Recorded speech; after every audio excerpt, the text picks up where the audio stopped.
So this guy, he's a liar, but his lies are about to make him rich. Let's call him Francis. And Francis is 16, he's from New York, and he can't stay out of trouble. He's always lying and stealing from his parents and stealing from local businesses. But then one day, he commits forgery, and he gets arrested. Here's his mugshot. And after he's bailed out, Francis goes on another crime spree, and he eventually steals a car and flees to California. And then a few weeks later, he's arrested there. And they send him back to New York where he has a bunch of outstanding warrants. And then, back in New York, Francis uses a bunch of forged checks to purchase an airline pilot's uniform. Because he thinks if he dresses like a pilot, which is a well-respected job, businesses will be more likely to trust him and cash his fake checks. But this plan doesn't really work. Because he gets arrested for trying to use stolen checks. And he spends the next 2 years in prison. And by the time he gets out, he's 19. And a month later, he's arrested again in Boston for trying to steal a car and writing more bad checks. So they send him back to prison for another year. He's 20 now. So he eventually gets out and continues to be a turd. He gets that old pilot's uniform he bought and he uses it to scam a few free flights from the airlines. Because I guess off-duty pilots get free flights. But then he gets arrested in Baton Rouge for stealing a bunch of checks from a family who was trying to help him. And from there, he eventually flees to Europe. And there, he's right back to stealing cars and cashing fake checks in France and Sweden. And then he gets arrested in France and he's deported back to the US. He's 22 now.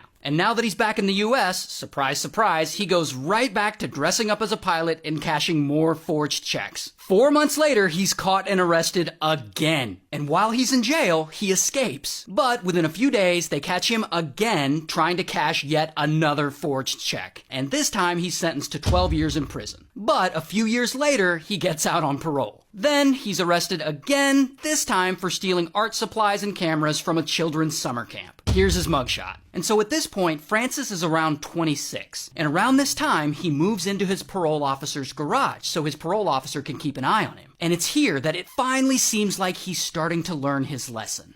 Until Francis is around 27 at this point, and he decides to start his own anti-fraud consulting company. And he starts holding these like crime prevention seminars where he gives speeches. So he gives these speeches and he tells everyone he's a reformed criminal. But he doesn't just tell people about all the check fraud and stealing from people and dressing up as a pilot to get free flights. No. Instead, he starts making up these fantastical stories about how from the age of 16 to 20, he had snuck into a hospital and had pretended to be a pediatrician for an entire year, and how he had pretended to be a lawyer for another whole year, and how he faked being a sociology professor at BYU for a few semesters, and that he stole $2.5 million from the airlines, and that the FBI had been chasing after him for years and he made some kind of daring escape through an airline toilet. And all of these stories are bullshit. I mean, these aren't just small embellishments. These are things that he completely makes up. And we know this because during the age when he supposedly did all this stuff, he was locked up in prison. All of which is public record. The only thing he really did was write a bunch of bad checks, rip off a few of his friends, and scam a handful of free flights. But none of that ends up mattering, because when Francis tells these fantastical stories about how he faked being a pediatrician for a year, or a lawyer, or whatever, people are fascinated. Like, they love hearing him say this stuff. And eventually, Francis's bullshit stories become so popular, he gets invited to do a guest appearance on a game show where he repeats these lies. I worked there for a year as chief resident of a hospital. And people watching just eat it up. They love him. After that, he gets invited onto the Today Show. Then he gets invited onto the Johnny Carson Show several times, where, again, he repeats these lies. How did you pass yourself as a pediatrician? I supervised 7 interns on the midnight to 8 shift. And these appearances on Johnny Carson really blow him up. Suddenly, he's getting all kinds of media attention. People want to know more about him. So he teams up with an author and writes an autobiography. But not about his actual life, about these fake stories he made up. So then 2 years later, his book of made-up stories about his life gets published. And you've heard of it. It's called Catch Me If You Can. And it quickly becomes a New York Times bestseller. And then Francis sells the movie rights. And 17 years later, the rights end up at DreamWorks. And they make a movie directed by Steven Spielberg and starring Tom Hanks and Leonardo DiCaprio. And the movie goes on to be a huge hit. And years after that, they adapt it into a Broadway musical. And this whole time, even after the success of the book and the movie, Francis is out there doing guest appearances and giving public speeches, telling these same made-up stories about his life to huge crowds. I spent about a year practicing law. In both the job as the lawyer and the doctor, no one ever doubted for a second I was not. And it wasn't until more recently, in the age of the internet, that journalists really start to dig in and fact-check him in a real way. And they track his whole life through interviews and public records, and they realize Francis isn't some brilliant impersonator. He's just a pathological liar. And to this day, he's still running his anti-fraud company, and he's still out there giving speeches. Shout out to Hollywood.